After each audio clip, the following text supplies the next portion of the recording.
Perfeito, vou começar aqui mais uma edição do Cyber Security Brasil Cast. Hoje nós temos um convidado muito especial, Alberto Filho, da Trust Control. Alberto, por gentileza, a nossa audiência é muito carente, muito curiosa de o mundo dos negócios na área de Cybersecurity. Eu sei que o tema, a gente tem muita coisa para discutir, eu sei que tem muitos pontos aqui que eu gostaria de conversar com você, em especial com relação a perímetro, mas por gentileza, por favor, se apresente e dê uma bela introdução sobre Alberto Filho, quem é Alberto Filho, de onde vem, como começou e o que é Trust Control. Perfeito, então primeiramente agradecer, Orlando, pelo espaço aqui, né, nesse podcast, né, levando aí informações aí extremamente relevantes da área de Cybersecurity para muita gente, então parabéns já de antemão, é um canal aqui pra gente extremamente importante, né, para estar levando esses conteúdos e estar interagindo e entendendo mais um pouco sobre Cyber, tá? Bom, falar um pouco do Alberto e aí, na verdade, eu no meio do caminho acabo falando também um pouco da Trust, que é onde a gente acaba se encontrando, né? Então, o Alberto é um cara que foi sempre curioso da área de tecnologia, né? Ali, começou ali no meados dos anos 90, com seu primeiro 486, né? E aí, brincando ali na época de Linux, Slackware, eu era um pouco mais técnico, né? Era um pouco mais curioso tecnicamente, então gostava ali dos Linux da vida, e eu gostava do Linux aquele cruzão, né? Não era a interface gráfica, né? Era a linha de comando ali que a gente gostava ali no passado, né? E aí ali a gente foi começando a desenvolver essa paixão, né, pela área de cyber, começando a ver ali os primeiros firewalls, IP tables, né, ali dentro do próprio Linux, começando a fazer algumas coisas de segurança. Eu também tinha hoje eu já não jogo, mas na época eu jogava muito um joguinho que era Quake, né? Acho que o pessoal dessa época vai lembrar. Eu joguei muito Quake, né? Nossa, eu tinha uma raiva com meu primo, que a gente jogava o Quake 2, mas jogava no PlayStation 1. Nossa, e é assim, eu não gostava de deixar ele jogar, porque ele começava a ficar bom, começava a me matar mais. Eu falei, putz... E aí nessa época do Quake, eu tinha alguns amigos que também gostavam, e aí o que a gente fazia, né? Em vez da gente ir para as lan house jogar, a gente criava nossas lan house, né? Então, chamava a turma lá para cá, e na época não era um notebook, era cada um levando o seu trambolhão na mão, né? A sua torre lá, sua CPU, o seu monitor, né, os grandões lá.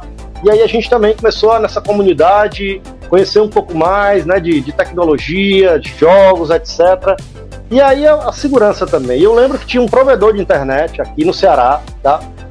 Que eu comecei a me aproximar desse provedor e eu comecei a fazer algumas coisas de segurança para esse provedor, tá?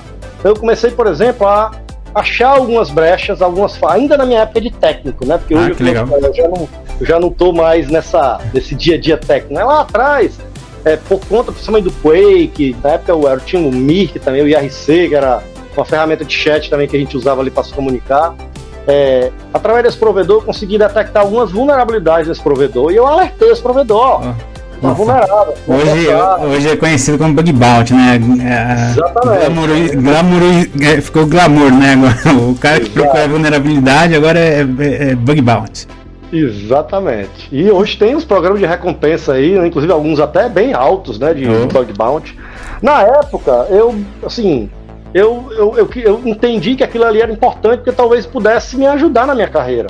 E aí a minha abordagem, ela foi bem, porque eu não gostava daquela abordagem terrorista, né? Muita gente fez, tem uma vulnerabilidade. Aí às vezes até eu consegui detectar algo, eu só mostrei pros caras. Aí os caras me procuraram, gostaram e disseram, cara, tu não quer fazer um trabalho aqui com a gente? Eu me lembro que esse primeiro trabalho voltado para segurança, engraçado, ele foi em troca de um servidor Quake. Lá esse provedor, ele disse, cara, o que tu quer? Eu disse, vamos fazer o seguinte, deixa eu subir meu servidor de Quake aí na tua, né? Vai ficar 24 horas, tem uma latência boa, a gente vai conseguir jogar aqui com os meus amigos online, e eu faço aqui um embrião dessa segurança. Então isso foi os primeiros contatos ali mais que eu tive com segurança na época de mais jovem, né? E aí essa carreira foi evoluindo, né? Onde eu comecei a entrar na área de telecom. Inicialmente eu me desloquei, digamos assim, da área técnica onde eu estava mais ali, né, no Linux, às vezes dando umas manutenções ali para a família, né, o famoso o faz tudo ali de tecnologia, né, formato, instala, etc. Né? E aí eu comecei a guinar para esse caminho da Telecom, então fui trabalhar num parceiro da Oi, né? E lá na Oi eu comecei a me destacar porque muitos da Oi só conseguiam vender os planos de telefonia, né, celular, e eu na Oi o que me encantava era vender link ponta a ponta, frame relay, que eram coisas mais avançadas, eram circuito de dados, internet, e não era banda larga, internet IP, vendia links IPs dedicados. Então era o que me encantava ali, né? E eu comecei a trabalhar com essa carreira na Oi. Raizão, até que, rapaz. Bem raiz, né? E aí até que eu recebi um convite para uma empresa que hoje ela foi comprada, ela nem existe mais, por muito tempo foi uma empresa, né, bem conhecida, foi a Morphos, tá? A Morphos, eu recebi um convite, né?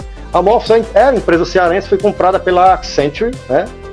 Hoje se tornou parte da Accenture, já virou Accenture.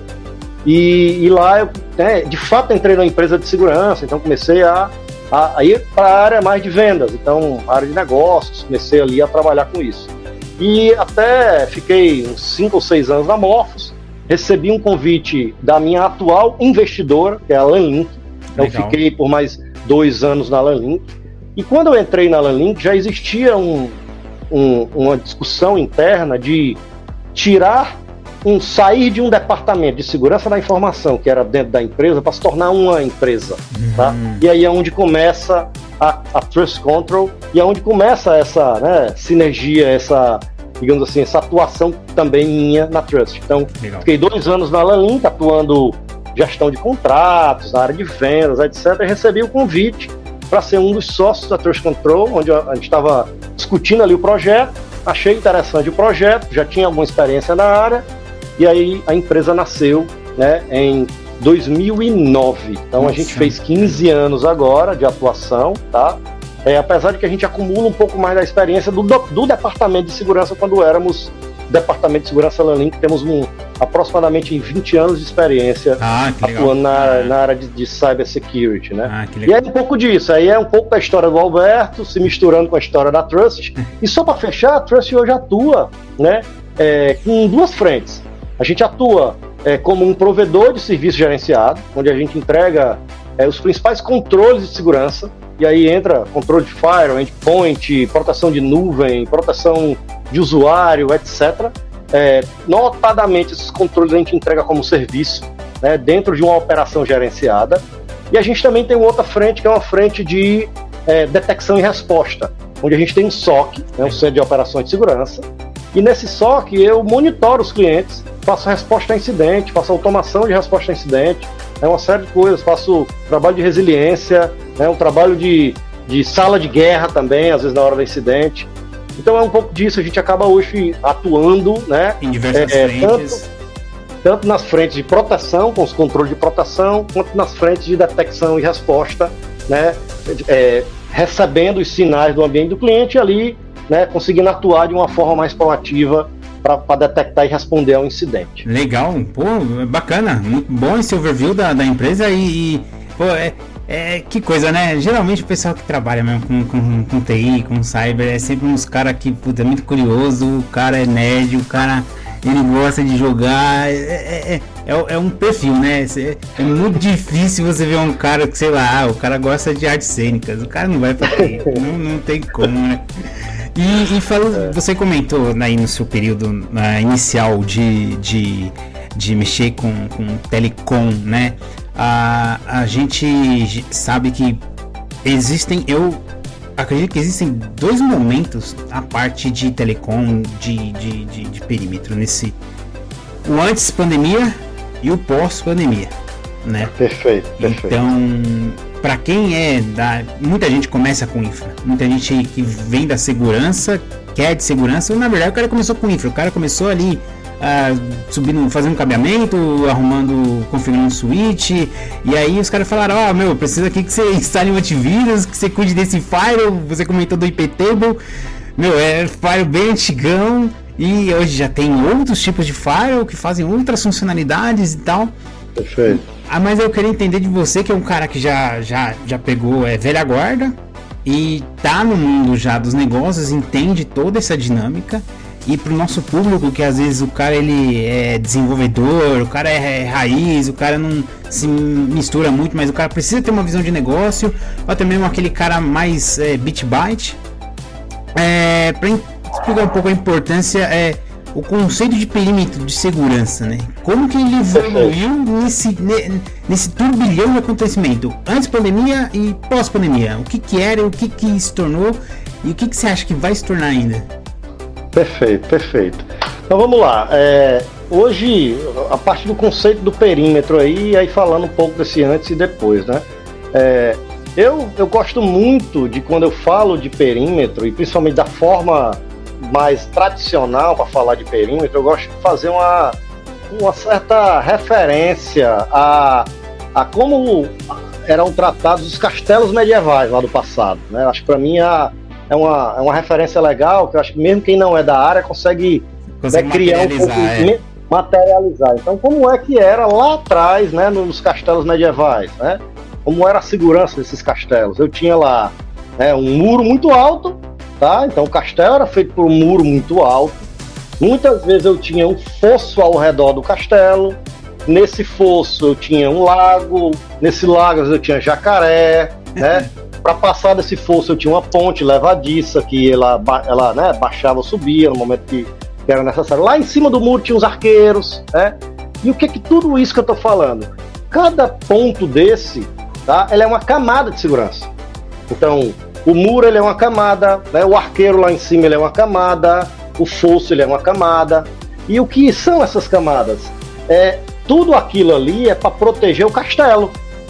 E o que é o castelo? Ao redor do castelo a gente tem o famoso perímetro, que é justamente aonde eu tenho que me guardar. Ou seja, tudo que está dentro do perímetro do castelo é algo importante, tá? Então eu faço a mesma referência olhando para como era a segurança lá antes de pandemia. Naturalmente, já antes de pandemia muita gente já estava se transformando, né? Olhando para uma segurança mais moderna, mas a pandemia realmente fez um boom nessa aceleração, né? Dessa transformação digital, né? Então, no passado a gente tinha um perímetro que ele era bem mais fácil de você enxergar, porque ele inclusive era um perímetro físico, né? Então você fisicamente, ou seja, você tinha uma empresa, né, que todo mundo costumava trabalhar, né, dentro do ambiente físico da empresa, e normalmente aquela empresa colocava um ou mais de um elemento de segurança ali na borda, né? Ou seja, no que ele tinha contato com o mundo externo. Um exemplo mais claro, internet. Tem um acesso à internet, mundo externo. Opa, deixa eu colocar aqui um controle ou mais de um controle para separar esses dois mundos aqui e eu proteger todo mundo que está atrás daquele perímetro, tá? Então esse acho que era o conceito mais tradicional do perímetro. E aí o que aconteceu foi que muita gente acabou investindo, quando a gente falava desse perímetro mais antigo, em tecnologias que foram principalmente os firewalls, que é onde começou ali. O firewall, ele estava ali como um porteiro, né? Tu pode, tu não pode? Tu pode entrar, não pode entrar? Tu vai entrar para onde, né? Então ele estava fazendo esse papel ali do porteiro. Sim. Só que depois foram outras camadas sendo adicionadas. Ou seja, beleza, tu pode ir para esse lugar, mas será que tu não está trazendo um artefato malicioso embaixo do teu braço que pode estourar isso lá dentro? Estou fazendo essas alusões de novo aqui ao mundo real, vamos chamar assim, né? Mas, de novo, para a segurança vai passar um dado por aquele ambiente e aquele elemento de segurança vai permitir ou não que aquele dado entre. Esse dado, o que está dentro desse dado? Tem um vírus dentro? Tem um pacote para ser detonado de um ataque dentro? Então, essas tecnologias de perímetro, elas foram evoluindo para ampliar, por exemplo, um antivírus na borda, tá? Para escanear tudo. Ampliar um IPS, aí é um sistema de proteção contra intrusos, para saber se tem algum tipo de pacote malicioso explorando vulnerabilidade. E aí foram... Já trabalhou também, né? Então, e aí foram aumentando. Você vê aí um pouco antes de pandemia, ainda hoje funciona, tá? Mas não é só isso que resolve a segurança. Mas eu tenho lá um elemento de firewall que eles chamaram, muitos até ainda chamam hoje de Next Generation Firewall, né? Sim, e é um firewall com mais camadas, né? Um firewall mais moderno, com mais camadas, que olha às vezes até camada 7, eu estou olhando qual é a aplicação que está sendo acessada, para que eu possa ser um pouco mais específico. Opa, você está acessando a aplicação tal? quais os controles possíveis dentro dessa aplicação, permitir um upload, um download, etc. Tá? Só que o que aconteceu? A gente que era ali da área de venda, sempre teve ligado ali a campo, a gente já vivenciava isso, né? A gente nunca estava sempre atrás daquele perímetro. Claro. A gente ia para o cliente, do cliente ia para um café, precisava emitir uma proposta, então a gente sempre teve um pouco dessa dinâmica. Só que o que aconteceu no período de pandemia é que de um dia para o outro, o governo disse o seguinte: meu amigo, ninguém sai mais. Ninguém sai mais de casa. Não foi uma opção, né? Foi uma obrigação que você teve que seguir. Então o que aconteceu foi, já existia um momento muito forte de discussão ali, como eu estava falando, num pré-pandemia, da tal da transformação digital. Já era uma palavra que já estava na crista da onda, a transformação digital, né, tal. Já estava uma sinalização para o mercado, né? Exatamente. Só que muitos estavam esperando muitas vezes, calma aí que eu já fiz um investimento aqui de uma infra, deixa eu esperar esse investimento, né, maturar, para que na próxima rodada, de repente eu já vou olhar para uma nuvem, eu já vou olhar para, né, de repente deixar um time meu trabalhando um período de casa, um período de onde ele estiver. Então as relações de trabalho se transformaram, né? E aí isso acabou que nasceram outros riscos, outros desafios, outras possibilidades de fazer negócio, né? E aí, naturalmente, a segurança teve que se modernizar, né? Então, hoje, a gente tem aí um conceito da pilha de segurança mais moderna, né? Que é uma pilha que ela não está só olhando ali para essa parte do perímetro tradicional, né? Porque, mais uma vez, o perímetro agora não é mais físico. Exato. Esse perímetro agora, ele é extremamente abrangente. Então, estou falando de novo às vezes, um colaborador que está de casa usando o computador pessoal para trabalhar. Ok, hoje em dia é uma grande realidade, né? Às vezes ele está com o computador corporativo, né? E às vezes ainda tem, em alguns casos, gente que está com o computador corporativo, mas acha que ele está, né? Por estar em casa, ele vai poder fazer tudo que ele quiser, instalar o joguinho, né? Entregar na mão do filho dele, etc. Né? Isso quando o cara já não usa o próprio computador para trabalhar. Pra Perfeitamente. Os arquivos da empresa. Perfeitamente. Isso acontece muito, né? Mas naturalmente as empresas começaram a ver que, assim, cara, eu não posso nadar contra a maré, porque isso é uma realidade de mercado. Então, como é que eu consigo me adequar a essa nova realidade? E aí também, já há algum tempo, né, que a gente vê aquele conceito lá do Bring Your Own Device, né? No português, traga o seu próprio dispositivo, BIOD, né? BIOD. Exato. Não é o carro, viu, galera? Não é o carro, é verdade. É um conceito de traga o seu próprio dispositivo para você trabalhar aqui na empresa, né? E isso vem evoluindo também, e naturalmente evoluíram os conceitos, as tecnologias, para permitir, por exemplo, que você possa usar o seu dispositivo sem, por exemplo, expor o ambiente corporativo das empresas. Porque se você está usando o seu computador pessoal, né, teoricamente, tudo que você está acessando não tem nenhum controle do lado da empresa. Exato. Né? Então o que aconteceu foi que as empresas começaram também a se modernizar, a trabalhar esse conceito do traga o seu próprio dispositivo, para que, por exemplo, usando o dispositivo pessoal, ele possa, por exemplo, criar um ambiente dentro do dispositivo pessoal, uma espécie de container, né, um ambiente, vou chamar para facilitar para os ouvintes, uma bolha, vamos pensar melhor, né? Eu crio uma bolha dentro do dispositivo, que dentro dessa bolha eu consigo, por exemplo, fazer o que eu quiser, e claro, o que eu quiser de forma corporativa, tá? E, por exemplo, se eu quiser tirar uma informação de dentro dessa bolha para trazer ela para o dispositivo em si, eu já não consigo.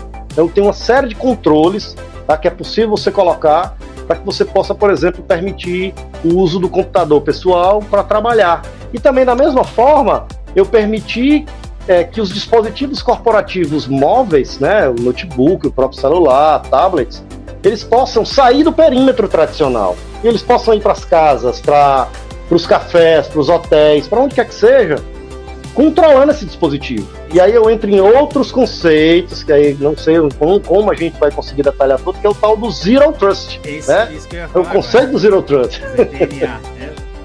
Exato. É uma sigla que está muito em voga, né? Mas muita gente acha que tudo é ZTNA, qualquer coisa é ZTNA, né? Exato. E às vezes você para e pensa assim, às vezes o cara que trabalha com Firewall, o cara que trabalhou a vida inteira mexeu com com perímetro, com IPF, com essa realidade de, putz, o meu data center aqui, eu tenho controle de tudo e tal. Então eu crio as regras, eu sei quais são os subdomínios, eu sei aqui quais são os servidores, as aplicações, que porta não pode abrir e tal. Perfeito. E aí quando vem a pandemia, o cara fala, a gente vai ter que sair, todo mundo fica em casa. E como que eu converto todo esse raciocínio não, a minha empresa é aqui, eu controlo todo o meu perímetro aqui, agora o perímetro é o mundo. Como que eu faço o controle do cara lá no mundo? Eu lembro que quando eu tava trabalhando na Tempest ainda, eu tava num cliente onde ele usava um antivírus normal. E eu lembro que na época, né, baseado em assinatura e tal. Sim. E eu lembro que na época tava vindo uns EDRs aí e tal, tentando, né, comendo de lado assim, mas não tava, o pessoal, EDR, né? Não, eu prefiro aqui o antivírus e tal. Quando veio a pandemia e teve de gente que arrancou antivírus e colocou EDR, porque era muito mais prático para poder mexer e operar, justamente por conta dessa... O cara saiu do meu perímetro, o cara não tá na minha rede, velho. Nossa, aí foi um impacto, né? Aí eu não sei do lado de vocês aí, como vocês passaram por isso. Perfeito. Assim, a gente teve alguns booms da pandemia. O primeiro boom foi a corrida pela VPN. Esse foi o primeiro boom, né? Porque, de novo, o governo chegou e disse, amigo, a partir de amanhã todo mundo em casa. E os firewalls, eles não foram pensados inicialmente em suas arquiteturas em trabalhar com 100% ou próximo de 100% das pessoas remotas. Tanto é que se você olha, normalmente você vai pegar os datasheets, os folhetos de firewall, os números de VPN eles são bem menores do que o número do firewall em si. Por quê? Porque eles entendem, ou entendiam, isso vem mudando naturalmente, sim. Entendiam que a VPN era exceção. Então, às vezes era o pessoal de administração, o pessoal de TI que acessava, era exceção. Então, como é que eu pego uma empresa de sei lá quantos funcionários, de um dia para o outro eu viro essa chave? É difícil, né? O throughput chegando na caixa ali. Exatamente. É um ataque de DDoS, né? É um ataque de DDoS legítimo. Exato. Né? Exatamente. Então, assim, foi uma corrida grande para VPN, como é que a gente consegue acessar. Alguns tiveram que, né, eu vou ter que fazer com o que eu tenho, então eu sei que eu vou ficar um pouco mais limitado, mas eu não vou parar, né? Mas o ponto aqui é porque teve muita gente que parou, de fato, muitas empresas ali, quando deu aquela data lá da pandemia, cara, fecharam as portas e não voltaram mais, porque não tinham, né, uma forma como se modernizar, não estavam preparadas para aquilo. Então acho que esse primeiro boom da pandemia, ele foi VPN, tá? Segundo boom para mim foi MFA. Todo mundo saiu correndo atrás de MFA. Por quê? VPN massiva, né? E as VPNs foram colocadas muitas vezes de qualquer jeito, né? E aí o que aconteceu? Hoje, e ainda hoje isso é uma realidade, uma parte do perímetro é o próprio usuário com a senha dele. Usuário e senha dele, né? Aí entra na famosa identidade. Então a identidade hoje, ela acaba sendo, digamos assim, um ponto-chave do perímetro mais moderno, né? E beleza, se eu tinha a minha identidade comprometida, como comprometida? Aí tem N possibilidades. Eu posso, por exemplo, tem muita gente que faz isso ainda hoje, usa o mesmo usuário e senha para várias aplicações. Usa no corporativo, mas também usa lá no Facebook, também usa lá no Instagram. E aí eu posso... Ou quando não pega o e-mail da empresa, se cadastra num site aí suspeito de aposta. Exato. E aí acaba que muitas vezes esse usuário e senha, às vezes, é o mesmo que estava sendo usado no ambiente corporativo, tá? Fora isso, a empresa também pode ter tido um problema, né, de ter algum tipo de vazamento. Ela pode ter, por exemplo, um ataque de phishing, também que ocorre muito hoje, né? Alguém cria ali um contexto, cria uma forma de fazer com que alguém clique e passe a credencial, né? Ou às vezes está vulnerável, só em acessar aquele ambiente eu já consigo às vezes ter um acesso administrativo ao ambiente, tá? Isso veio essa segunda correria por MFA, porque todo mundo entendeu que não dava mais para confiar só na senha. Eu estava falando de gente de qualquer lugar do mundo poder acessar o meu ambiente só usuário e senha, e a partir daí isso acabou virando um dos principais vetores, né, de problemas, né, também de pós-pandemia ou de durante pandemia. Ou seja, muitos ataques eles estavam baseados num mero... eu não precisava explorar nenhuma vulnerabilidade, eu tinha um acesso legítimo a uma VPN com usuário e senha, né? Na minha concepção, é o pior cenário. É o cara que pegou a credencial do usuário, você não tem como identificar se o cara tá fazendo, até tem hoje em dia, tem soluções e tal, a gente pode explorar isso, e esse comportamento aqui tá meio estranho, mas imagina na época. É verdade. Daí você fala, velho, como que eu vou identificar que isso aqui é um ataque? É verdade. Então, nesse mesmo período também, a gente observou também uma série de grupos de cybercriminosos, né? Um deles, que na época foi bem famoso, bem conhecido, era o Lapsus, né? O Lapsus, ele estava recrutando, nos grupos dele de Telegram, etc., ele estava recrutando pessoas que, por uma quantia X, eles pagavam lá, sei lá, $1.000, para que a pessoa só desse a credencial, mas era um ataque direcionado, eles estavam buscando as operadoras, né, eles buscavam algumas empresas específicas, onde eles diziam, você que é da empresa tal, se você você não precisa atacar nada, só me forneça o seu usuário e senha, e você ganha, sei lá, $1.000. Então eles também fizeram um grande barulho, e como as empresas não tinham MFA, né, o cara simplesmente, com isso aí, eles faziam acesso ao ambiente. E para piorar, usar a VPN, tá? E configurar a VPN da forma mais correta para que, por exemplo, eu estou de casa, mas eu só preciso acessar o recurso A. É muito difícil, eu converso muito inclusive com os clientes da própria Trust, os prospects de mercado, onde eu vou entender, cara, como é que é a VPN? Hoje tu consegue limitar a tua VPN, que o usuário A só precisa acessar o sistema A, tu só bota realmente, cara, não. Então, normalmente, é porque é muito complexo. A VPN torna muito complexo. O problema da microsegmentação, né? Exatamente. E aí você acaba, muitas vezes, expondo o teu ambiente mas eu estou expondo ele para uma pessoa que é confiável. O Dubernet. A pessoa pode ser confiável, mas será que ele não clicou em algo que expôs o ambiente, a máquina, e alguém já está dentro da máquina dele? E aí você entra nesses poréns aí que podem surgir após esse ponto. E aí, para mim, o outro boom, o terceiro boom da pandemia foi EDR. E aí, de fato, é isso. Que aí começaram, mesmo com tudo isso, começaram muitos ataques principalmente de ransomware, né? Foi o que a gente mais viu aí de sequestro de dados, resgates, etc. E aí, também as empresas começaram a abrir o olho e viram que só o antivírus, principalmente o antivírus que era baseado só em assinaturas, né? Até aquele período de pandemia ainda era muito isso, né? Eu tenho uma base lá de vírus, né? Catalogada, e aí se entra um arquivo novo, né? Eu faço uma operação matemática, olho em relação àquela base e vejo se aquilo é um vírus ou não. Mas o que o mercado começou a fazer, o mercado do cybercrime, né? Foi começar a recompilar esses vírus, pegar vírus antigos. Sim. Cara, é um vírus de antigão. Recompilava o vírus, quando ele fazia isso, ele mudava completamente a forma, né, que era detectado, e aí muitos controles deixavam passar. E aí começaram inicialmente os antivírus a trazer a tal do IA e Machine Learning junto, agregando ali para ver alguma coisa, mas o EDR foi quem fez o maior sucesso, né, porque o EDR ele não olhava apenas o arquivo, muitas vezes ele olhava algum tipo de comportamento, né, que começou a acontecer depois que aquele arquivo foi executado, etc. Então ele conseguia gerar níveis de efetividade em detecção que eram bem maiores do que as soluções tradicionais. E aí virou esse terceiro boom da pandemia aí, que foi o EDR, e aí naturalmente esse trabalho do endpoint, né? Porque o endpoint voltou a ser o vilão. Tanto é que, só para a gente fechar essa discussão agora do endpoint, antes até da pandemia, eu acho que foi até antes isso.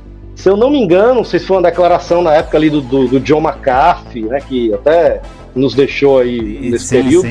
Ele até falou assim, se eu não me engano foi ele, cara, o antivírus morreu, né, porque na época eram tantos outros controles e o antivírus estava ficando obsoleto, porque o modelo do antivírus era um modelo que não escalava, né, era baseado nessas bases.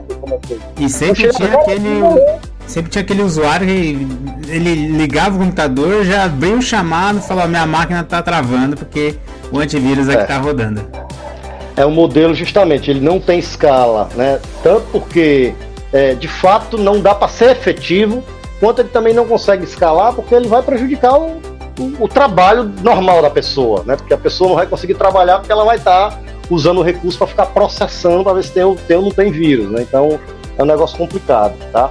Então é isso, o John McAfee até comentou desse antivírus morreu, mas a gente está vendo hoje assim, tudo voltou a ser endpoint de novo, né? Justamente por conta disso, porque como eu não tenho mais, né, como garantir esse perímetro físico, eu tenho que ter um endpoint muito bem ajustado, muito bem controlado, com tecnologia, e aí entra não só o endpoint, entra também o conceito mais recente do SSE, né, que é o Security Service Edge, que aí eu entro com a parte de nuvem, microserviços de segurança na nuvem, e esse, na minha leitura, é a arquitetura, vamos chamar assim, mais moderna de segurança, é onde o mercado está indo, né, onde cada vez mais a gente está vendo, são soluções que normalmente eu tenho um endpoint fazendo uma ponte com a nuvem, e lá na nuvem eu tenho os controles de segurança habilitado entre o endpoint e o acesso que a pessoa precisa, seja ele interno, corporativo, ou seja ele externo de internet, por exemplo. Para materializar para o nosso público,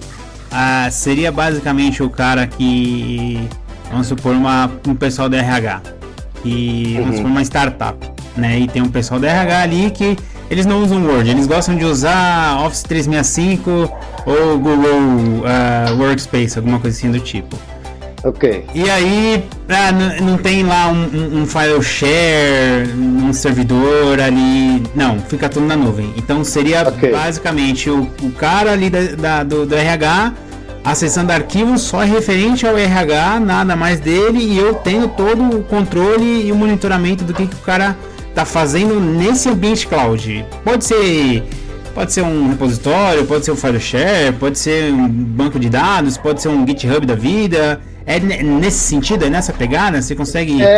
Sim, mas ele vai um pouco mais amplo. Sim, por quê? Porque eu consigo, primeiro, essas soluções, né, que são aplicações corporativas de nuvem, hoje não, já há algum tempo é possível você fazer alguns níveis de controle, usando um pedaço desse, digamos assim, desse conceito do SaaS da nuvem, que é aí a gente vai ter que entrar aqui na sopa de letrinha, que é o CASB.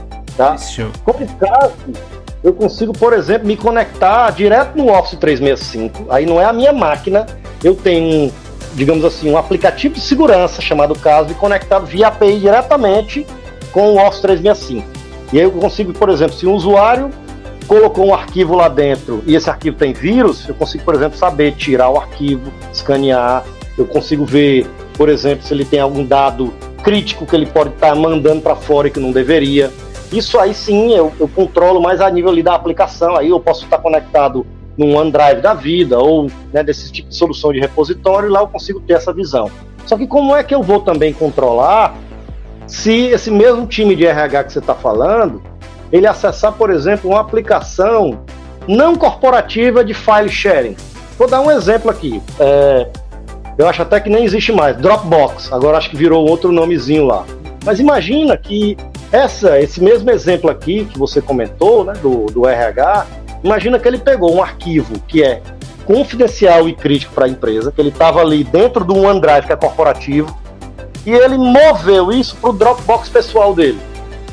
A partir de então, eu não vou ter mais controle em cima desse Dropbox, né? Então, se um dia a máquina dele for comprometida e ele tiver acesso a esse Dropbox, ele tiver usuário e senha vazado, esse dado vai estar lá, né? Então a gente também consegue, com essas tecnologias de SSE, estar no endpoint para saber, por exemplo, se ele está movendo um arquivo de um ambiente corporativo para um ambiente não corporativo. E aí eu posso, por exemplo, tomar ações de bloqueio, né, de alerta, dizer, cara, tu vai copiar, mas isso aqui é crítico, isso aqui é confidencial, isso aqui, né, faz parte das políticas da empresa, e você entende que você pode sofrer uma sanção conforme a política de segurança que você assinou lá atrás, etc, tá? Então, entra esse conceito um pouco mais abrangente, tá? E aí sim, conseguimos ver nesse tipo de solução todo o que é corporativo que está na nuvem, mas é possível também ver o que não é corporativo, porque é aí onde a gente tem que se preocupar. Ou seja, se eu estou usando um ambiente corporativo, mas acessando né, ambiente que eu digo, uma máquina corporativa, mas acessando coisas não corporativas para eu trabalhar, pode ser um problema. Quer ver outro problema também aqui? Grande, hoje, chama-se... é algo que está na crista da onda, mas ele também, pelo mau uso, ele virou um problema. Chama-se inteligência artificial. É esse chat GPT da vida, por exemplo, tá? Tem muita gente usando, aliás, hoje em dia é difícil quem não esteja usando, né? E isso dá uma produtividade muito alta, é algo assim, fora do comum. Só que muita gente às vezes não liga o bit para a realidade, que é o quê? Imagina um desenvolvedor com um código-fonte, que é o código-fonte da empresa, desenvolvido por ele, por uma equipe, pega esse código-fonte, joga no chat GPT e começa a interagir para, cara, como é que eu otimizo esse código, quais são as falhas. Tudo aquilo ali, a tecnologia está aprendendo e vira público. Exato. Então, acaba de gerar uma exposição de dados. Então, a gente também, por exemplo, consegue ter, nesse mundo de SaaS, eu conseguiria evitar de um cara, por exemplo, estar expondo um código-fonte, jogando dentro do chat GPT, que é justamente esse caso. É algo corporativo sendo enviado para algo não corporativo, que pode estar expondo o ambiente de negócios da empresa. E aí, no caso, você faria esse controle, por exemplo, em qualquer inteligência artificial ou só inteligências artificiais que a empresa contrata, por exemplo? A gente consegue fazer, falar o qualquer, né, às vezes pode ser complexo, mas assim, na hora que eu pego essas principais soluções de IA de mercado, né, esses chats GPTs e afins, a gente hoje já tem, por exemplo, hoje a maioria dessas soluções de segurança, elas já estão catalogadas, né, numa base de o que é uma solução de inteligência artificial. Recentemente eu até acessei um site, eu fiz uma apresentação que eu vi a quantidade de empresas, startups ou não, que tem algum tipo de solução de IA. Um é para criar uma imagem, outro é para criar apresentações de PowerPoint, outras é para criar textos, aí tem N soluções. Então hoje já se tem catalogado. Agora, é claro, amanhã pode surgir um outro, um novo. E aí talvez eu ainda não está catalogado e, consequentemente, eu não consegui controlar. Mas e as e bets é o que mais tem surgindo todo dia. Bastante. Aí foi boa a sua comparação, viu? Foi muito boa. Entendi. Então, um pouco disso, tá? Um pouco sobre essa questão aí de perímetro, né? A gente está vendo essa grande... Aliás, já é uma realidade essa transformação, mas ainda tem muitas empresas que acabam que elas estão ainda no modelo tradicional. Ou seja, mesmo gente acessando de fora, o computador saindo e voltando, né? Eles ainda têm uma arquitetura de segurança antiga, que é baseada basicamente no Firewall Endpoint, achando que baseado nisso vão conseguir estar num nível de proteção interessante, né? Mas hoje a gente tem que se deparar aí com ataques sendo coordenados, toda a cadeia de ataques sendo coordenada por inteligência artificial, né, que é um negócio muito complexo. A gente tem ataques de phishing que cada vez também estão mais complexos, porque também por conta da IA. Exato. Antes você, às vezes quando vinha um ataque de phishing, recebia um e-mail, você procurava ali por um erro ortográfico, né? Hoje você não vai mais encontrar, vai ser difícil, porque usa-se inteligência artificial para fazer as correções, para deixar... Então está cada vez mais complicado. E só para também pegar esse gancho também do uso da IA, tem um caso um pouco mais recente, que o pessoal vem falando que é phishing, né? Que é o phishing de vídeo. Isso. Recente teve aí alguém que se passou por um CEO de uma empresa, que ele conseguiu colocar, se eu não me engano, foram 4 executivos dentro de uma chamada de vídeo, se passando por ele, e fez o CFO transferir, se eu não me engano, foi mais de 100 milhões de dólares, algo nesse sentido, para uma conta corrente de um terceiro, que não era ele. Então, assim, cada vez está mais complicado para a gente conseguir distinguir, né, o que é verdade e o que não é verdade, né? Então, penso que os próximos anos vão ser cada vez mais desafiantes para a gente que está aqui desse lado, né, tentando proteger, tentando ali atuar em relação à cybersecurity. E o outro lado, ele só precisa de um dia de sucesso, né? A gente precisa todo dia tá desse lado. E trazendo, por exemplo, toda essa mudança de paradigma, né?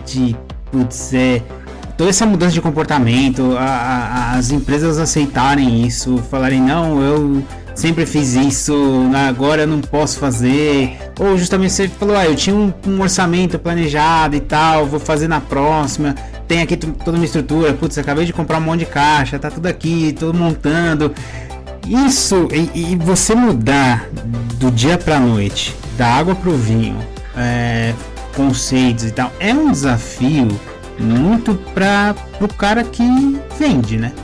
O cara que tem que convencer ali e falar, não, velho, esquece tudo isso que você fez durante 30 anos, porque agora a realidade é outra e eu tenho que te vender uma solução e você acabou de pagar milhões para comprar. Perfeito. E agora você vai ter que pagar outros milhões para comprar. E isso é desafiador. E muitas pessoas da nossa página, nossos seguidores, às vezes eles têm essa ideia de... eles não veem esse lado comercial. Eles não veem muito business, né? Perfeito. Às vezes o cara, pra ele é só tecnologia. Beleza, vou mudar aqui, já era, fechou. Se aprovou, aprovou e sigo minha vida. E como que é? Pra quem tá na área de negócios, o cara que tá ali, putz, tentando modelar o pitch dele, tentando convencer, como foi esse desafio? Como que você acha que tem que ser o approach do cara? Como que é? Perfeito. Eu acho que esse desafio ele ainda continua, ele ainda é bem grande, tá? Naturalmente, o que vem acontecendo aí também, e aí, de novo, pós-pandemia, durante, etc., que a gente começou a ver muitos ataques, né? A mídia, ela trabalhou forte. Na verdade, não é nem a mídia só reportou o que aconteceu, né? Então a gente viu um boom de ataques, né? E esse boom de ataques, porque muita gente diz, ninguém vai querer me atacar, eu sou pequenininho, vão querer atacar a empresa tal, né? Muitos tinham essa visão. E a outra ótica também é o seguinte, a empresa tal já investe milhões em segurança, como é que ela foi atacada? São duas óticas aí que eu acho que é interessante, tá? Se o cara que tá mais preparado toma um ataque, imagina eu. Exatamente. Então, assim, o nosso trabalho é muito de educação, tá? Esse é o grande ponto do nosso trabalho. É em educar o mercado. É tentar mostrar para o mercado, né, que a coisa vem se transformando. De novo, a mídia ajudou muito, porque é engraçado, porque vários clientes que a gente conversa, cara, antes eu tinha quase que uma briga para conseguir, às vezes, chegar no cara, quem assina o cheque, para falar de segurança, para às vezes falar até da realidade atual da nossa segurança. Hoje em dia, muitas vezes até muda. Hoje é o cara, às vezes o líder massa o negócio, chegando pro cara de segurança, ei, cara, como é que tá a nossa segurança? Ele tá bem? Né? Porque isso começou a aparecer na mídia, né? E aí isso foi bom por um lado, né? Porque naturalmente isso fez com que algumas pessoas entendessem que é importante investir em segurança, né? Mas, ao mesmo tempo, o nosso desafio continua de educar o mercado. Então, o que a gente faz muito nesse trabalho de convencimento, de vendas, muitas vezes é onde a gente mais tem sucesso, e aliás, onde mais os players de mercado têm sucesso, colocando para funcionar, às vezes, a tecnologia dentro do ambiente, tá? Normalmente como uma forma de assessment, como uma forma de eu dar uma visibilidade do que está acontecendo, tá? E às vezes, nesse período, a gente consegue pegar um evento relevante, tá? Então vamos lá. Cheguei aqui para, e-mail. Hoje, boa parte dos ataques, o vetor vem por e-mail, às vezes é um phishing. E o cara não está olhando para isso. Então, deixa eu, por exemplo, aqui, rodar um ferramental. Eu vou te mostrar como é que tá os teus 15 dias dos teus últimos e-mails, para saber o que passou ou não passou pelos teus controles, se tá vindo algum ataque direcionado. A gente roda ali por 15 dias alguma tecnologia, né? E ao final a gente gera um relatório e gera uma apresentação para o cliente, onde a gente mostra o que aconteceu dentro do ambiente dele. E aí, normalmente, quando a gente pega, né, um incidente, algo mais crítico, é porque o cliente entende que aquilo ali, né, é importante para ele. Mas o principal trabalho é esse trabalho de formiguinha, né? É de estar levando o mercado, a mensagem para o mercado. Eu, particularmente, gosto muito de fazer esse trabalho de educação, porque vira e mexe, estão me convidando ali na televisão para falar alguma coisa. Eu acho que isso é importante, porque ele acaba atingindo uma quantidade de pessoas, e muitas vezes as pessoas que não são da área, porque às vezes você convencer alguém que já é da área, exemplo, estou falando aqui de segurança, para um analista de segurança da empresa. Como você disse, beleza, tecnicamente é tudo lindo, tudo maravilhoso, mas isso aqui tem dinheiro, investimento, tem retorno de investimento, tem uma série de outras linguajares de negócio, e às vezes o cara de segurança ele não vai conseguir vender isso internamente. Tá? E aí esse desafio ele vai para o CISO, que é o cara de segurança, normalmente o executivo de segurança, é quem é responsável por traduzir quem está embaixo, falando de bit byte aqui para baixo dele, com o board da empresa, com o CEO, muitas vezes até com conselho administrativo, etc. Então ele tem que conseguir traduzir esse linguajar, e normalmente é esse cara que é o vendedor, porque no final do dia ele tem que vender o projeto para o board, né? Então ele tem que mostrar quais são os riscos, né? Quais são os caminhos. E só que eu digo assim, para ajudar também, a gente usa alguns frameworks de mercado que nos ajudam. Um deles que a gente usa bastante é o CIS Controls. Né? O CIS Controls ele tem lá uma guia das melhores práticas, das boas práticas de mercado, tem lá, traz os 18 grandes controles.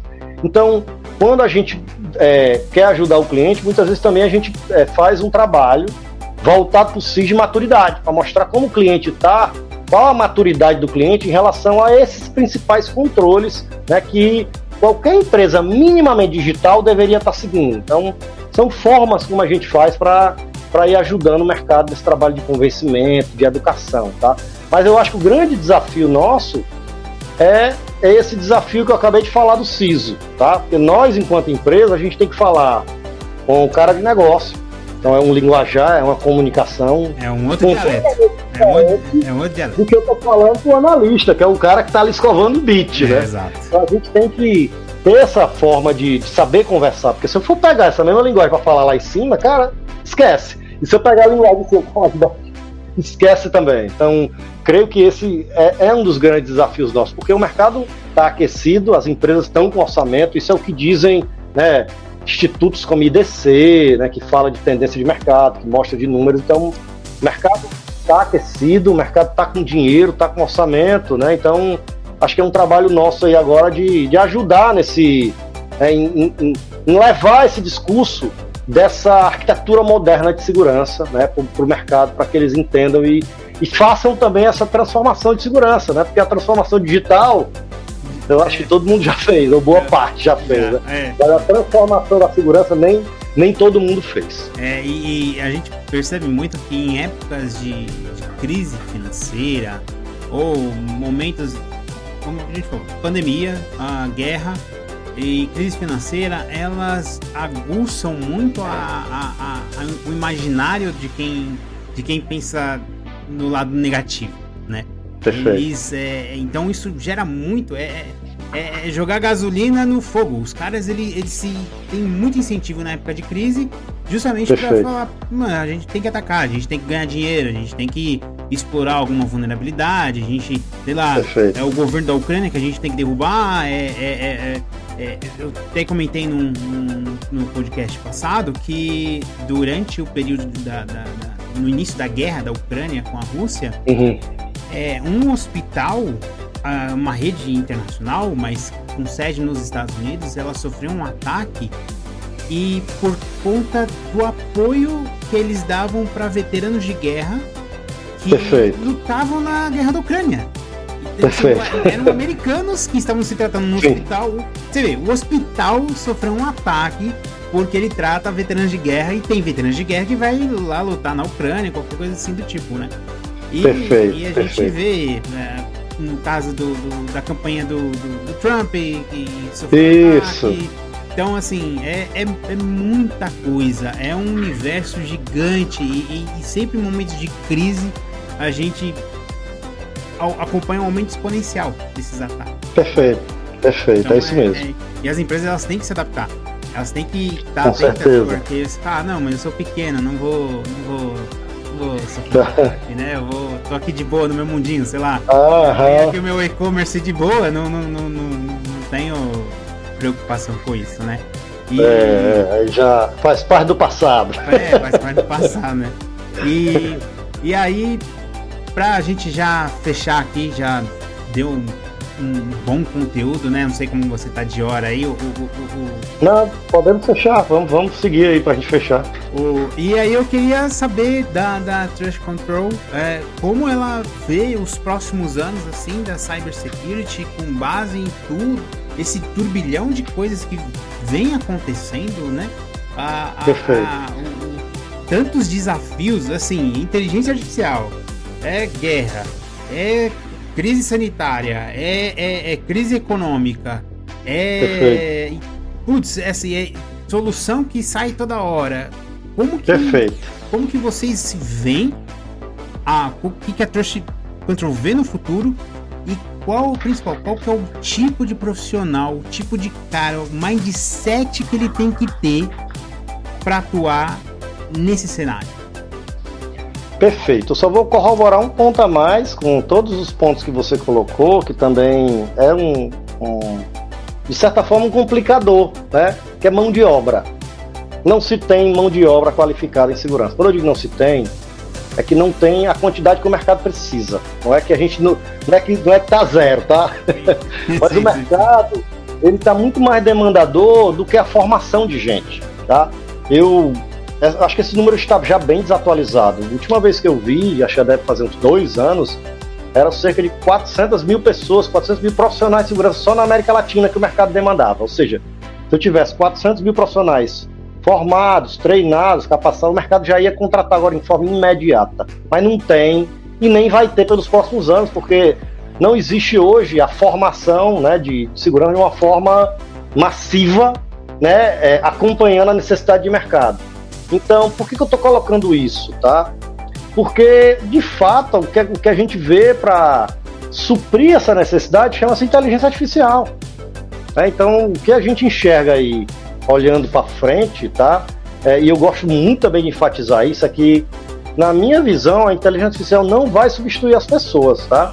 Ela pode até substituir algumas funções repetitivas, coisas que não agregam valor. Aliás, já até substituiu, já vem substituindo, né? Mas o cara que é o especialista, não vai ser substituído, ele vai usar a inteligência artificial como sendo, e muitos inclusive chamam assim, sendo copiloto deles. Vai dizer, cara, ó, como é que estão minhas vulnerabilidades hoje? Faça isso, faça aquilo. Então, ele vai ser muito mais um apoio para quem domina, para quem conhece, né, para quem tem um nível de conhecimento alto, do que uma de fato uma substituição. Mas eu penso que a inteligência artificial ela vem a minimizar essa necessidade de profissionais, porque muitos profissionais que a área de segurança precisa é para fazer, inclusive, triagem de incidente. Exemplo, ó, cara, esse incidente, faz a triagem. Isso a IA já pode fazer muito bem, muito melhor do que o humano. Exato. Entendeu? E aí eu colocar para o humano que realmente ele tem que se preocupar. E foi bom ter falado disso, porque assim, hoje a gente tem muitos problemas do humano, da tal da fadiga de alerta, porque o cara recebe às vezes tanta alerta e é tanto falso positivo que ele tem que ir lá e dizer que é falso positivo, que às vezes vem algo que é bom e ele vai lá e diz que é um falso positivo. E aí, por exemplo... né? Exatamente, entendeu? Então eu eu tenho certeza que a IA, ela vem para ser um grande aliado nisso, né? Em eu conseguir ter modelos, né, que vão, usando a IA, ter um pouco mais de escala. Esse é o primeiro ponto.